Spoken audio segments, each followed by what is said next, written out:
Joining me now on Dirt Tracker Conversations, I'm going to call you late model guru, Dustin Jarrett, but announcer guy, contributed to Dirt on Dirt. Are there other things there that I'm missing that you do?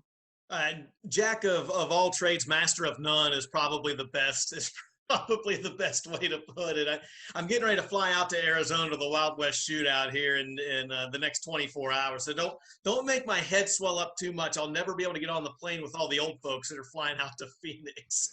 I guess since you mentioned it there, let's start right there off the top with the Wild West Shootout. I feel like, the last kind of 2 years, that event kind of looks different with the way the Outlaws have kind of scheduled their early season races. And this year, again, will look different with the Outlaws starting in Florida. But, what are your kind of early impressions of that event and what's that field shaping up to look like for the next kind of week or so there? It's so funny, Justin, because when the World of Outlaws released their schedule and we saw that our second weekend in Arizona would be overlapping with their first week at Volusia. Obviously, I think we were a little I don't know if disappointed is the right word, but we thought, man, we're going to lose three or four really good guys, Brandon Shepard and Cade Dillard and Ricky Weiss, guys like that have always run there. And we thought this is going to be maybe a little bit of a down year for the Wild West Shootout. And I've been talking to Ben Shelton, who's up top announcing for this event also. We're up verbally committed to over 60 late models. It's looking like the biggest Wild West Shootout field that we've ever had. And so even though we lost a few of those guys, we've picked up Jonathan Davenport, we've picked up Tyler Erb, we've picked up Jared Landers, we've picked up Jason Fager, Rusty Schlenk is making the trip down. So it's like a college football dynasty, Justin. We're replacing good guys with more good guys, and it's I don't know. I really hesitate to sound like a homer, but I'm stoked. The weather looks freaking phenomenal too. Like 70 degrees every single day, 0% chance of rain. So it's looking like a really good field and pretty awesome weather. For those people who maybe haven't watched this event in the past or haven't been to this event, give me like the elevator pitch. Like, what is so good about the Wild West Shootout to kind of kick the year off? I tell folks it's one of the last true racing vacations. We race so damn much anymore, and you know this, right? Like it's just we we're almost stuck in this monotonous rhythm of these 3-day shows, or we've got on the late model side the summer nationals with virtually no off time, and Arizona is this just this true racing vacation where you race a night or two, you get a night or two off, you race again, you have another night off, you race again. And so number one, it's Phoenix in January, right? Like we all just get fed up with the weather about this time of year. But the fact that it's this true racecation where you can go racing and still have the off days, that's as big of a draw as the weather is, honestly. And then again, I mean, as we talked about, this just unbelievably eclectic mix of really strong race cars is just, I think, kind of big icing on the cake for it too. Who are you kind of looking at this week? Do you think that's, kind of going to be favorites for this event? Give me like 2, 3 names of guys you think could win a lot over the next week or so. I think Jonathan Davenport's going to be really strong out there. Now he's run the Wild West Shootout before, Justin, but he has never been at this venue. The Wild West Shootout has been at a couple different venues, and it's 15-year history. He last raced at Tucson about 6 years ago, but I think he's going to be really good. Driver to keep your eye on is going to be Ricky Thornton Jr. I'm a big Ricky Thornton Jr. fan personally. All right, like I'm constantly pushing the guy on social media and stuff. He's winning 40 plus races every year across like 3 different divisions. Last year, he stepped behind the wheel of the SSI Motorsports late model on a part-time role, won a World of Outlaws late model series race, won a Lucas Oil late model dirt series race. That team is getting ready to step back out on the national tour with RTJ as their driver. Well, this track, Arizona Speedway, is one of Ricky's home tracks, or was one of Ricky's home tracks back when he lived in the Phoenix area. So he gets around the place very well. He's in probably the best equipment that he's ever been there. He's going to be another one to keep your eye on. And then I'll throw out one more guy, and that's Bobby Pierce. I mean, Bobby has won at Arizona before. He runs really well at that racetrack. He just picked up popular crew chief Cody Mallory, here within the last few weeks. So that'll be a new combination. I think they're going to be very strong out of the gate. And I think BP 32 is going to be pretty good out there this week. Yeah, I wanted to talk about the Mallory situation. I talked about that earlier in the week on my daily show, and I'm curious what you think kind of the impact of that is. It sounds like they're maybe working on some new chassis stuff, but obviously, him being a longtime Bloomquist crew guy and then working last year for Owens, how do you think that's going to go together with him and Bobby? Cody seems to be one of those crew chiefs that whenever he is paired with or works with a driver, that team seems to run really well. And again, look at Owens last year, right? I mean, Owens goes out and wins the Lucas Championship, and that's, you and I are both smart enough to know that's probably not all tied to just one factor like a crew chief, right? But there's certainly something there that when Cody comes in, the team is suddenly strengthened. You combine that with what we just talked about, Justin, with one of the draws to Arizona. And one thing we didn't mention is on the driver's side, one of the draws is that this event, especially for a guy like Pierce that's not following a national tour, this is almost like a spring training for him. Okay, so he can go out there with Cody. They can gel, they can get in a rhythm, they can test new things, they can try new things, and they can get kind of a foundation underneath of them before the quote unquote regular season starts up here in March or whatever it is. And so I think, I don't know. I think they're going to be really good out of the gate. Maybe that's lofty expectations. And again, that having been said, I mean, there's literally going to be 15 or 18 drivers out there that can win each night. They may go out there and get behind the 8-ball too and realize they need to go back to the drawing board when they get back to Illinois. Now that we're kind of clear of 2020, when we look back on the season, thankfully, yeah, exactly. When we look back on the season, besides all of the COVID stuff and shutting down races and all of this other crap we had to deal with, what do you think is going to be the things we look back at and really remember from this last season? Someone else asked me that earlier, and I think it's going to be a few different things. I think we learned a lot in 2020, and I say we, the sport as a whole, right? Whether it's drivers, whether it's track promoters, whether it's crew, whether it's us that work in the industry. I think that we learned how to be a little smarter with what we do and how we can I don't think cut corners is the right word, but I think that we learn how we can do more with less, maybe is a good way to put it. We learn how to shift better on the fly. We learn how to improve ourselves again. And that's all of us within the sport, drivers, crews, industry, et cetera. So I think that's one thing that we're going to look back on and say, man, remember in 2020, we were able to have races without any fans. Well, how did we do that? We were able to make money by only doing this. We were able to, when one race got canceled, we were able to shift and get another event to replace it in less than 48 hours. Those are things that, we've never done before. I mean, if you would have told you or I a few years ago, hey man, this race is going to be canceled, but within a day, we're going to put on another race at another track and it's going to flourish. Like we would laugh at it, right? Like, how the hell is that possible? Like you can't do that. What are you smoking? So I think that we learn how to be a little bit smarter, how to do a little more with a little less is probably the big thing that we'll look back on, aside from all the obvious crazy stuff. My kind of own fandom of late model racing is fairly short lived. I worked for the Outlaws for 7 years, and really this last year with doing all of this stuff with Dirt Tracker, I watched every Outlaw race, every Lucas race. I watched more late model racing than I ever have. But obviously Shepard, Overton, Owens, kind of the three big names for the year. And like as you kind of look back in previous years, is it common to have what we saw this year with a couple of guys kind of dominating, or did we see something different in 2020 than we've seen before?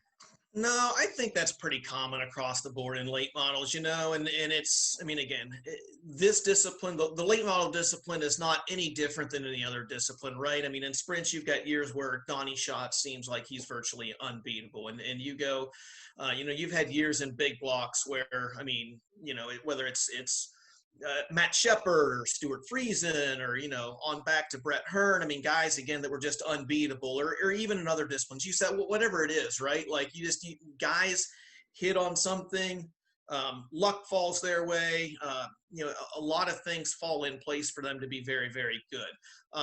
Now, on the late model side, I think that the cream has a tendency to rise to the top a lot. You know, Brandon Shepherd, that Rocket House Car team, they're always going to be one of the teams and one of the drivers to beat, right? They've got very good equipment. They've got outstanding knowledge.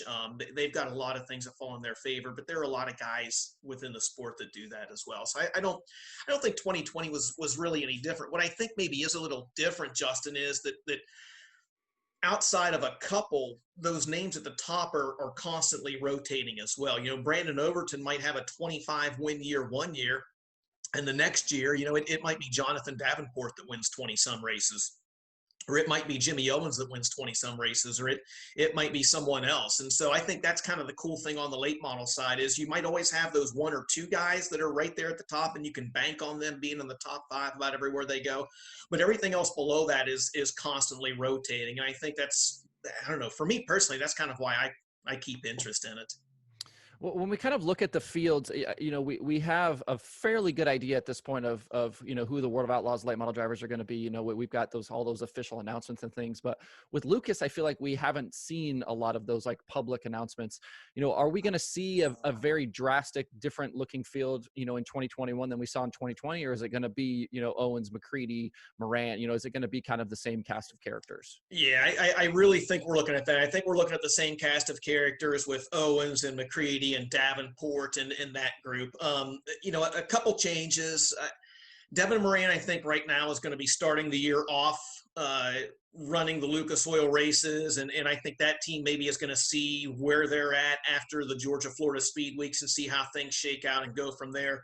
And then Lucas is adding a couple really solid rookies to their group. One we talked about, that's Ricky Thornton Jr. You know, I really and truly think I think both of these guys have got a great opportunity to go out, win some races, and finish in the top 5 or 6 in points. RTJ, I think, is going to be really, really good in that SSI Motorsports car. And then Kyle Strickler, who you know, I mean, Kyle has waited a long time for, I think, the right opportunity to go full-time late model racing. And so I think he's going to be really strong. I mean, he was, you know, a half a lap away from winning the Intercontinental Classic, the $50,000 at Eldora last year, half a lap and flat tire away from doing it. So he's already proven, both of those guys have already proven they can go out and run with these guys and win these big money races. So I think they're going to be really solid. But other than that, the rest of the group is looking pretty much the same. I believe you're going to see Shane Clanton and Tyler Bruning drop off that tour. I don't know yet if they are going to go racing with the Outlaws or if maybe Greg Bruning hasn't quite decided what that team's going to do yet. But it's looking like those guys are going to fall off. It's looking like Lucas is adding RTJ and Strickler. Everything else, for the most part, should stay pretty much the same there.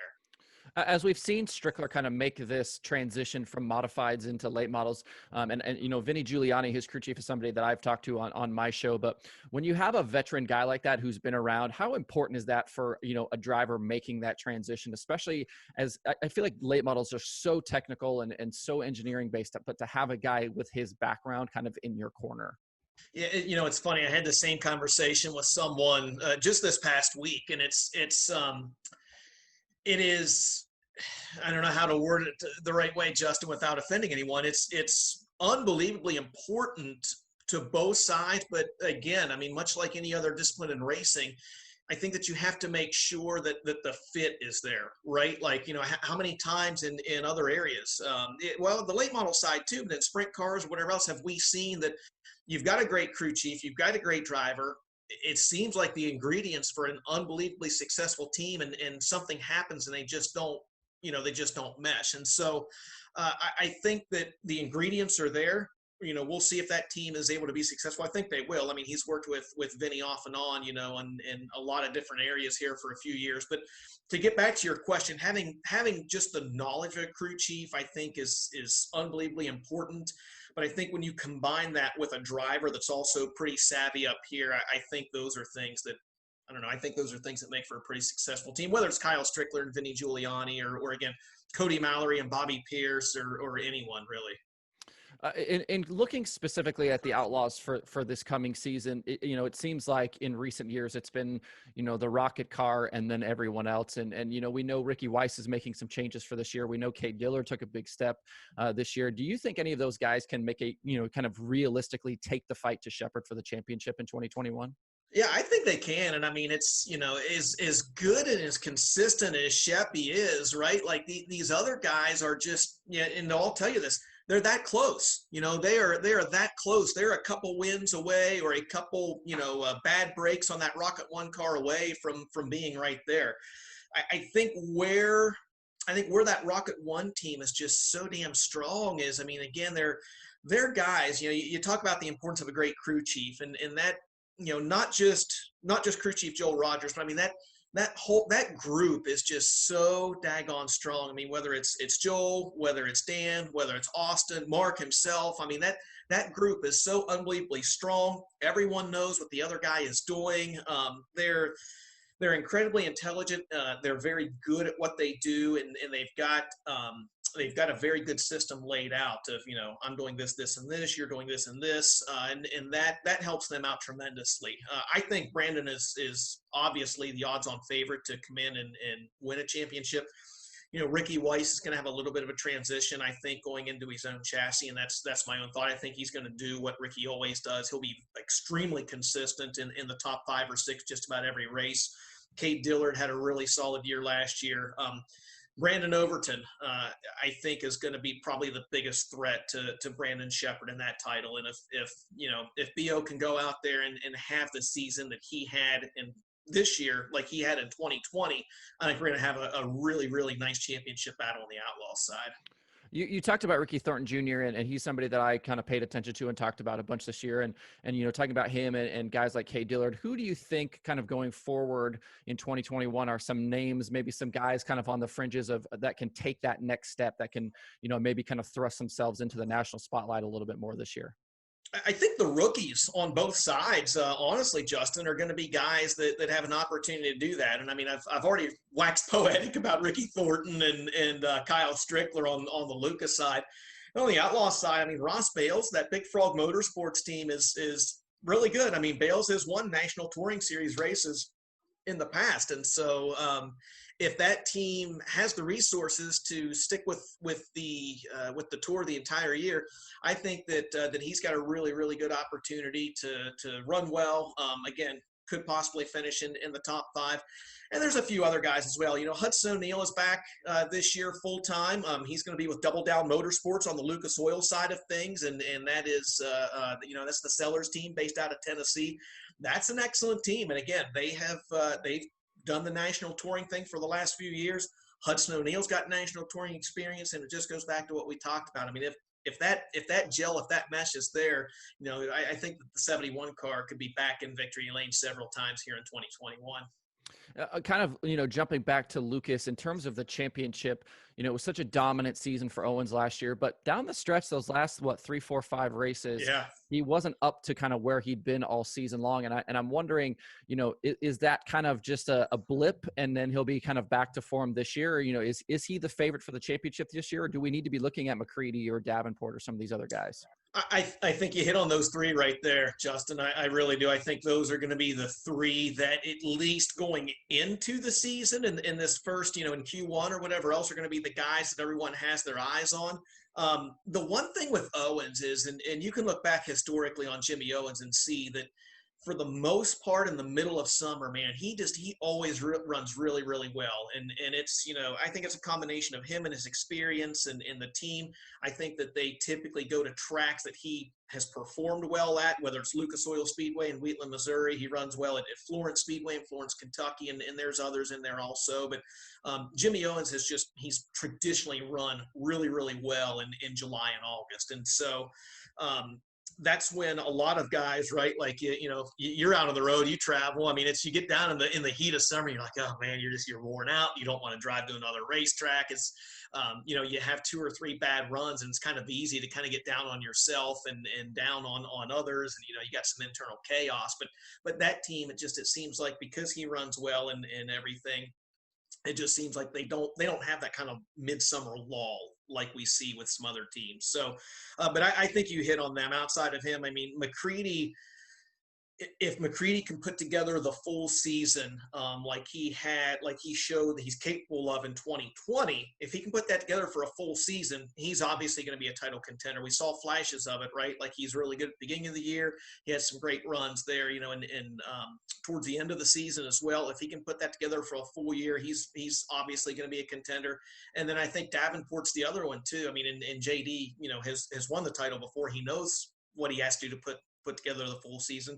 They just ran into some bad luck last year. They were off a little bit, and honestly, kind of bringing this back full circle to your very first question, it's one of the reasons why he's going to Arizona also. He wants to go out. He wants to get this Lance Landers team kind of back on a foundation so that they have maybe a little bit of a head start on some of the other Lucas Oil competition before they head down to Florida here in a couple weeks. With all the stuff that happened in 2020, we lost a number of the crown jewel events, the Dream, the World, and all of those type of things. And with all of the stuff that we've seen with Eldora, in the last couple of months with all the social media stuff and all this, what do you think the landscape of the crown jewels is going to look like this year? Is it going to just be absolutely bananas all season with these big events? I've probably talked about this a dozen times already this week. My heart wants me to think that there's going to be some sort of stability with these crown jewels, right? Like, because I don't know that any of this can take another year of shifting and moving on the fly like we had in 2020. My head says that we're going to have to be patient and wait and see. I think that I hope that at least towards the second half of the year that we do have at least some sort of stability, right? But again, you're probably like me. I mean, I kind of look around me here right now, and it's really at this point as we sit here in early January, it's in one sense it's kind of hard to imagine a racetrack with 20 to 25,000 people all sitting shoulder to shoulder beside each other, and I don't say that in a negative sense. But given everything that we've been through here in the last 9 months, it's hard to kind of fathom that at this point in time. Now, we don't have to get into a whole bunch of stuff about COVID here, but we get on down the road a couple months, vaccine seems to be working, cases go down, things like that, things start opening up. We could be very much back to normal by April or May, and crown jewels are on as normal. I hope that we see that. I hope we see this normalcy in it, because from having worked on the inside that it is chaos to say the least when these things start moving around and everything else. There was a time I told Michael Rigsby at the end of the year, we did a podcast, and he said, how are you feeling? I said, I'm exhausted. He said, I feel like you say that every year about this time. I said, yeah, but no, like I'm seriously exhausted this year. Like, I don't know how much more of this I can take. Speaking of Michael Rigsby, I definitely want to ask you about the new kind of midweek late model series that's coming, and it's kind of one of the neat things that came out of this last season, this kind of late model Night in America deal. What do you think that's going to do for late model competitors, and how many of those races are you actually going to get to? I'm well, first off, myself and Ben Shelton are actually going to be the announcers for all 10 of those. So that's really cool. I'm super excited to be a part of that. This is something that internally we've batted around for a little bit. There's been almost this void that in racing, specifically in late model racing, right, that really didn't come into the spotlight until the pandemic happened. We race on Friday, Saturday, Sunday, or sometimes Thursday, Friday, Saturday, but then you've got these days in the middle of the week where folks are sitting at home. There's no new TV shows on the summer. There's not, other than baseball, there's not a lot of sports going on. And so this idea of having these midweek races has always been there. It was almost like we needed a reason for them to happen, right? And so now, for better or worse, 2020 happens, and we've proven, a couple things. We've proven, number one, that we can have races in the middle of the week, and then number two, or point B, is that not only can we have these races in the middle of the week, they can be very successful as well, both at the racetrack and then people watching here at home too. And so that's really when the conversations kind of got started. I mean, Michael Rigsby has taken this and run with it. And, he's talked to Ben Shelton and I really throughout the entire process with input and tracks and things like that. And with the help of Flow Racing, I mean, Really and truly, Justin, it has become, I think, probably bigger than we dreamed that it would become, with very, very, very strategically placed dates and racetracks. With a what looks to be, I think, a very nice point fund to go with this. This again, I don't want to sound like a homer. I'm honestly probably looking as forward to the Flow Racing Night in America as much as I am anything in 2021. And that's the truth, because I think it's going to be super successful. I think there's going to be a lot of eyes on it. And I think there's going to be some really nice fields of cars, both with some national talent. And I think these are going to be races where some regional talent's really, really going to have an opportunity to drop in and give some of the big dogs a run for their money.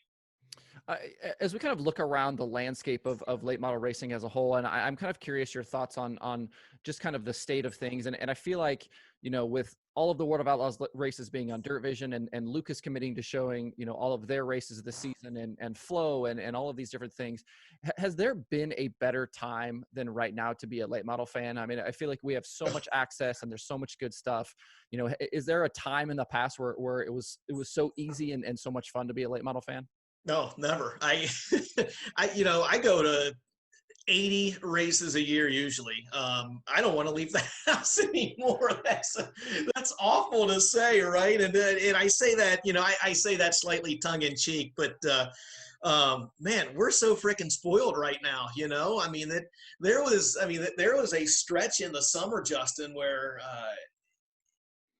I counted at one time. Every live race on Flow has to come through me in some way, shape, or form. That's what I do for Flow Racing. There was a stretch in the summer we went, like, I don't know what it was. It was something stupid, like 35 straight nights where there was some sort of race on Flow or whatever else. And that's just one platform. When you throw the others in, like you said, with Dirt Vision and Lucas Oil TV and things like that, folks don't have to leave the house. It is a great time to be alive. Now, that having been said, I'm gonna go back to something that we always talk about, and I know that you've talked about this with your history with with the Outlaws and with Dirt Vision and everything too, and that's this. I'm a big high school sports guy. Okay, I announce and go to a lot of high school basketball. I announce games for my alma mater. They can only have limited fans at their home games, and they're not. I can't go to any away games, et cetera, et cetera. Fortunately, most of those games are streamed on TV. It kills me. It kills me, Justin, to have to sit and watch those on TV. But it's kind of sobered me a little bit, in the sense that, when we work in this industry, it's easy to get caught up in the routine of things and everything else. And sometimes we give these elevator pitches of the races are on TV, fans will still come to the track, or fans will still want to be there, and things like that. This has really sobered me, in the sense that, watching these basketball games from home, as wonderful as it is, and as thankful as I am to have that opportunity, it is nothing like being there, and the races are the same way. I can't tell you the number of times that I've been sitting at home watching a race from Marshalltown Speedway, or, from Lincoln, or from wherever else. And I'm like, man, I want to be there. Like, I'm glad I have the opportunity to watch this from home, but I want my ass at the racetrack, sitting in the stands or in the pits talking to guys. And that's the beauty of our sport, right? Like, is that it's a great time to be alive. I'm really thankful that we've got not just all these late model races, but I mean, again, we've got sprint car race, got USAC, we got big block modifieds, we have IMCA modifieds. We have any type of racing you want virtually at our fingertips right now. It is zero. It is nothing like being there at the racetrack, though. No, I'm certainly with you. And it's like, when you had talked to people over the years about the, this kind of streaming versus being at the track, and whether streaming hurts the racetrack and all of these things, at no point are you ever going to replace that experience of being at the racetrack, of sitting in the stands and getting your beer and your dog and talking to your buddies about what's going on, and, walking the pits. And it's like, I feel like there's very few opportunities in all of professional sports to, like, literally, you can't buy a pass and just go walk into the locker room and start talking to people, but you can do that in dirt racing. And, like, that's not something you can recreate in streaming.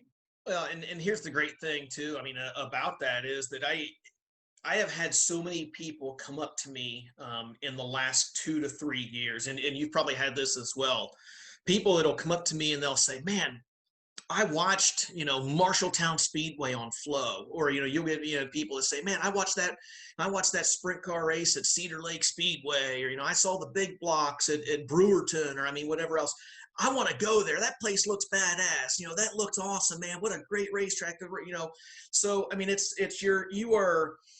there is this intangible marketing value to these things, right? That like we all want to think that we can forecast and predict and things like that, but we can't. Like, you know, we don't know how many people eventually end up going to these races. And that's the great thing of it. And we hear from promoters all the time as well, you know, that are like, I had someone come up to me and say they watched this race on Lucas Oil TV or Dirt Vision or on Flow or whatever it is. And so that's cool. And it just, I don't know, man, it reiterates what we do. This sport, man, it can knock you down, right? Like it's easy to get. We talked about the crews kind of getting down in the middle of the season, but it's easy for us to get down a little bit as well. And so when you hear someone come up to you and say something like that, you know, hey, thank you for bringing me that race. You know, I love that racetrack. You guys do a great job. Like it, you know, it hits close to home, and it kind of reminds you of why we do what we do. I'm going to get a little homerish on Flow here, but one of the things I've really enjoyed over the last year is all of the behind the scenes stuff that you guys have done.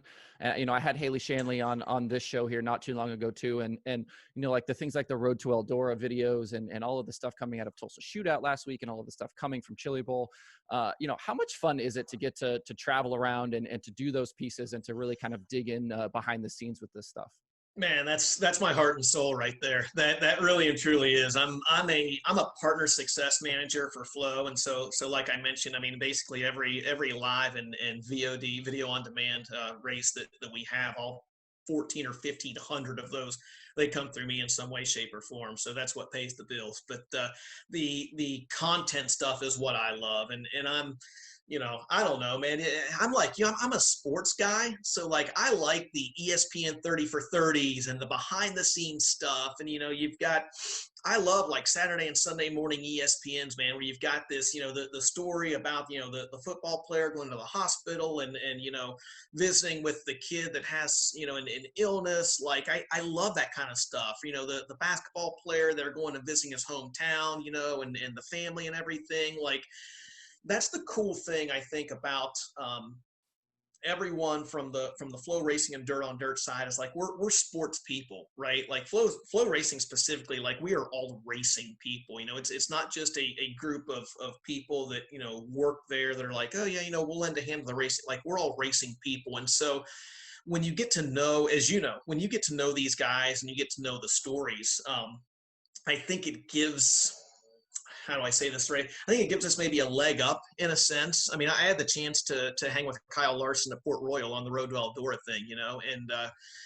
it was kind of cool because I probably hadn't talked to Kyle in, well, it had been, I think, 8 years when I was a house announcer at Eldora, and he won all three portions of 4 Crown Nationals out at Eldora back there in the early 2010s, and so I walked up to him to reintroduce myself. I said, hey, Kyle, you know, Dustin Jarrett, I used to be the announcer at and I got about that far, and he said, yeah, Eldora. He's like, you were there the night that I won, you know, all 3 parts of the USAC. And I was like, you know, holy shit, like that's really cool. But that's how our sport is, right? Like, you know, we get to know these guys, and I think that it does give us, you know, kind of a leg up on some folks to have these stories and to have some inside information and to know really what hits close to home. The Road to Eldora series was, I thought, phenomenal. It's not just because I had a very small part in that, but I thought that it was very well thought out. I thought that it was very well laid out. And I think that, you know, I think in a day and age where attention spans are not getting longer, they're getting shorter. I think that a lot of those Road to Eldora pieces really hit on the human interest side of things that for better or worse, we don't maybe do as good of a job promoting in our sport as what we should, because we get so caught up, right, in just doing the races themselves, and rightfully so. We spend a lot of time and resources doing just the races. I think in the future you're going to see more of that from Flow, which is really awesome. I think Flow is going to do a lot more of the human interest stuff, and I appreciate you mentioning that and bringing that up, because that's important to us, is to do this Tulsa Shootout and Chili Bowl stuff, and you know, the Road to Eldora. I think you're going to see some more things like that coming up here in 2021 from Flow Racing. Yeah, for sure. And it's one of those things that during a year when we couldn't get out and go to as many races as we wanted to get those behind the scenes pieces, the all access stuff from some of the sprint car races and things like that too. I just it was really fun for me to watch, and it's like it's such a great value add for your kind of Flow Racing subscription to be able to have that stuff. But I appreciate you taking some time today. I'm curious, as we look forward here now for the rest of this year, where are we going to see you at? What races are you going to be working at through the remainder of the year? Every year I say I'm going to do less.